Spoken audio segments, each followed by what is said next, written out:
diyebiliriz Doğu Türkistan için ama şu anda yaşadığı acılar çerçevesinden baktığımızda nasıl ki Gazze yüreğimizi yakan, yüreğimize acı veren bir yerse Doğu Türkistan'da da öyle. Hepimizin yani insan olan, sadece Müslüman da değil, insan olan, vicdan taşıyan her insanın dünyanın neresinde olursa olsun o zulme karşı bir duruşu olması gerekir. Çünkü bu duruş imani bir sorumluluktur. Yarın Allah bize bunların hepsinin hesabını soracak. Hiçbirimiz bana ne diyemeyeceğiz. Duymadım, bilmedim, görmedim de diyemeyeceğiz. Onun için sorumluluğumuzu bu manada hiçbir zaman unutmamamız gerekiyor. Ama tabii yıllardır yani neredeyse işte 10-10 küsur yıldır devam ettiği için artık zulüm çok farklı boyutlara geldiği için de ister istemez Doğu Türkistan'daki kardeşlerimiz de yoruldular, başkaları da yoruldular.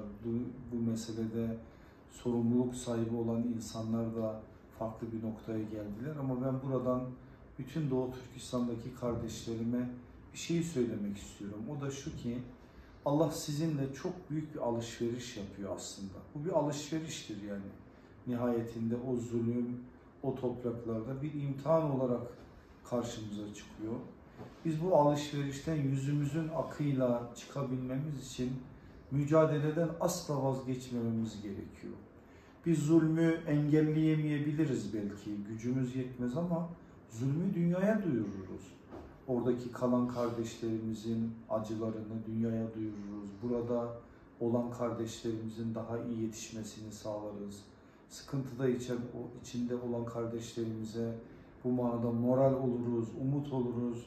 Nihayetinde biz inanmış insanlarız. İnanmış insan içinde asla umutsuzluk yok. Bir gün biliriz ki bu zulümler bitecek ve Allah zalimlerden hem bu dünyada hem öteki dünyada intikamını alacak.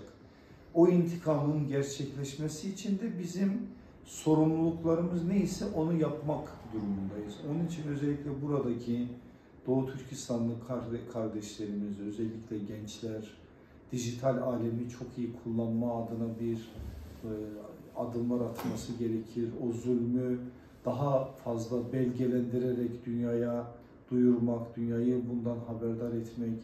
Mesela ben daha birkaç gün önce bir haber gördüm. İşte Çin hükümeti zorla oradaki Uygur kardeşlerimizi evlendiriyor, kızları ve evlendirirken de teşvik ediyor. Paralar veriyor, vergi muafiyetleri falan yapıyor. Bunları yapmanın amacı belli yani. Onların tek bir derdi var. O coğrafyadan Müslüman izini silmek, asimile etmek.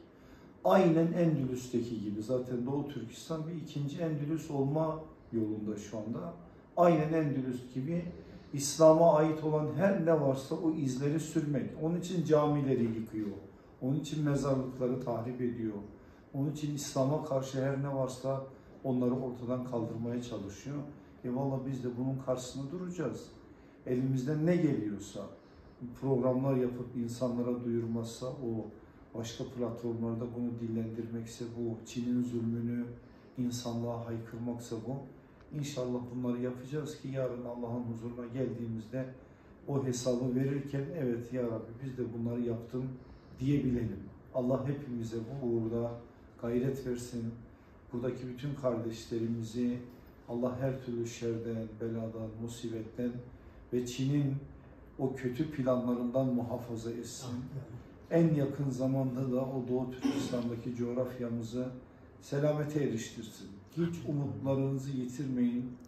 Allah'ın arzında Allah'ın dediği olacak. Bundan hiç şüpheniz olmasın.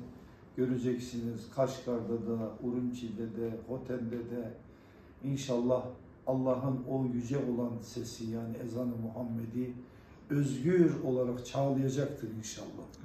En yakın zamanda Allah o anlara bizleri eriştirsin. Hepinizi Allah'a emanet ediyorum.